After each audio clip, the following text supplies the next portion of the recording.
అనంతపురం జిల్లా సింగనమల నియోజకవర్గానికి ఎప్పుడు ఇన్ఛార్జ్ మంత్రి వచ్చినా సరే ఎమ్మెల్యే గురించే పంచాయతీ నడుస్తూ ఉంటుందట.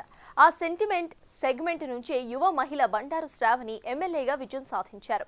అయితే ఆ కుర్ర ఎమ్మెల్యే గెలిచినప్పటి నుంచి సెగ్మెంట్ టీడీపీ శ్రేణులు అసంతృప్తి వ్యక్తం చేస్తూనే ఉన్నాయి. ముఖ్యంగా ఆ యువ ఎమ్మెల్యేని పార్టీ సీనియర్ నాయకులు తీవ్రంగా విభేదిస్తున్నారు. అసలు వారికి ఎమ్మెల్యేతో వచ్చిన ఇబ్బంది ఏంటి? ఎప్పుడు ఇన్ఛార్జ్ మంత్రి వచ్చినా ఎందుకు పంచాయతీలు పెడుతున్నారు? తన విజయానికి సమిష్టిగా కృషి చేసిన పార్టీ శ్రేణులకు శ్రావణి పట్టించుకోవటం లేదా? ఇంతకీ ఆ నియోజకవర్గంలో అసలేం జరుగుతోంది? ఉమ్మడి అనంతపురం జిల్లాలో సింగనమల నియోజకవర్గానికి ఒక ప్రత్యేకమైన సెంటిమెంట్ ఉంది. అక్కడ ఏ పార్టీ అభ్యర్థి గెలిస్తే ఆ పార్టీని అధికారంలోకి వస్తుందన్న సెంటిమెంట్ ఉంది. గత 30 ఏళ్లుగా అదే సెంటిమెంట్ వర్కౌట్ అవుతూ వస్తోంది. కాంగ్రెస్ అధికారంలో ఉండగా మాజీ మంత్రి శైలజానాథ్ అక్కడి నుంచి ప్రాతినిధ్యం వహించారు. ఆ తరువాత టీడీపీ నుంచి సమంతకమణి, ఆమె కుమార్తె యామిని బాల ఎమ్మెల్యేలుగా మంత్రులుగా ప్రాతినిధ్యం వహించారు. ఆ తరువాత 2019లో వైసీపీ నుంచి జొన్నలగడ్డ పద్మావతి ఎమ్మెల్యేగా గెలిచి 2024 ఎన్నికల్లో టికెట్ కూడా దక్కించుకోలేకపోయారు. టీడీపీ నుంచి అప్పటికే ఒకసారి ఓడిపోయిన బండారు శ్రావణి 2024 ఎన్నికల్లో మంచి మెజార్టీతో తొలిసారి ఎమ్మెల్యేగా గెలుపొందారు. ఎన్నికల ముందు ఆమెకు అన్ని పరిస్థితులు కలిసొచ్చాయి. 2019 ఎన్నికల్లో పార్టీ ఓడిపోవడంతో నారా లోకేష్ నియోజకవర్గం నేతలతో సమీక్షలు నిర్వహించారు. ఆయన సమక్షంలో కీలక నాయకులంతా కలిసి పనిచేస్తామని హామీ ఇవ్వటం, ఆమె గెలవటం చకచకా జరిగిపోయాయి. ఇంకే ఉంది, అభివృద్ధి పదంలో సింగనమలను ముందు వరుసలో నిలబెడతారని అంతా అనుకున్నారు. కానీ అభివృద్ధి మాటేమో గాని వివాదాల్లో మాత్రం సింగనమల నియోజకవర్గం దూసుకుపోతుంది. అసలు నియోజకవర్గం టీడీపీలో ఇన్ని వివాదాలకు ఎమ్మెల్యే తీరే కారణమనే ఫిర్యాదులు అధిష్టానానికి అందుతున్నాయట. యువ నాయకురాలైన బండారు శ్రావణికి రాజకీయ అవగాహన లేకపోవడంతో పార్టీ శ్రేణులను కలుపుకుని పోవటంలో విఫలమవుతున్నారట. నియోజకవర్గం కంటే హైదరాబాద్లో గడపటానికే ఎక్కువ ప్రాధాన్యత ఇస్తున్నారట. సింగనమలలో టీడీపీ సీనియర్లను అస్సలు పట్టించుకోవటం లేదట. పైపెచ్చు వ్యక్తిగతంగా కూడా శ్రావణిపై ఆరోపణలొస్తున్నాయని సీనియర్ నేతలు ఆమెపై వరుసగా అధిష్టానానికి ఫిర్యాదులు చేశారట. నియోజకవర్గంలో అంతలా విభేదాలు పెరిగిపోవటంతో టీడీపీ హైకమాండ్ ఒక 2-మెన్ కమిటీని ఏర్పాటు చేసింది.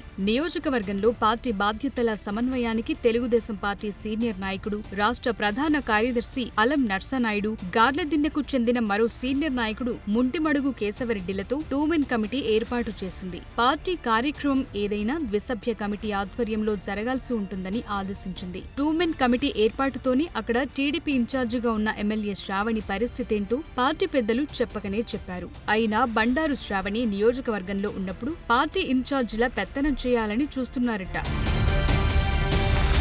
సెగ్మెంట్లో 2 సభ్యుల కమిటీ ఆధ్వర్యంలో జరిగే కార్యక్రమాలు విజయవంతంగా సాగుతున్నాయి.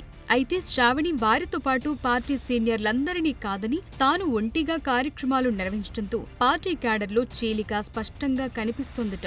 దాంతో నియోజకవర్గంలో చాలా మంది లీడర్లు ఎమ్మెల్యేకు దూరం జరుగుతున్నారట. దశాబ్దాలుగా పార్టీ కోసం పనిచేస్తున్న నాయకులను పట్టించుకోకుండా శ్రావణి ఒంటెద్దు పోకడలకు పోతున్నారని పార్టీలో అన్ని మండలాల నాయకులు ఫిర్యాదులు చేస్తున్నారట. పార్టీలో అసలు ఇన్ఛార్జ్ ఎవరో, తాము ఎవరి దారిలో నడవాలన్న కన్ఫ్యూజన్ కార్యకర్తల్లో కనిపిస్తోందట.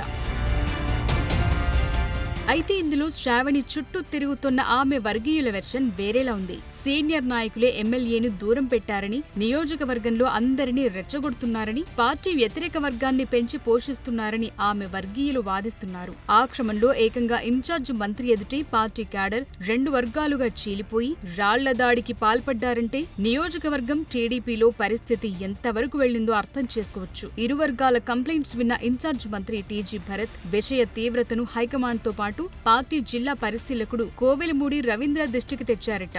దాంతో ఆయన హుటాహుటిన ఎమ్మెల్యేపై అసమ్మతితో ఉన్న నేతలకు ఫోన్ చేసి కొంచెం ఓపిక పట్టాలని, అంతా మంత్రి నారా లోకేష్ చూసుకుంటారని చెప్పారట. దీంతో కొన్ని రోజులు ఓపిక పట్టాలని సదరు నేతలు నిశ్చయించుకున్నారట. బండారు శ్రావణిపై ఫిర్యాదు చేసిన వారిలో సింగనమల వెస్ట్, గార్లదిన్నె, ఎల్లనూరు మండలాలకు చెందిన నేతలున్నారట. అంత స్థాయిలో ఒక ఎమ్మెల్యేపై ఫిర్యాదులు వస్తుండటంతో అధిష్టానం కూడా సింగనమలపై ప్రత్యేక దృష్టి పెడుతోందంటున్నారు. చూడాలి మరి యువ ఎమ్మెల్యే వర్సెస్ సీనియర్ల పంచాయతీ ఎలా సెట్ అవుతుందో.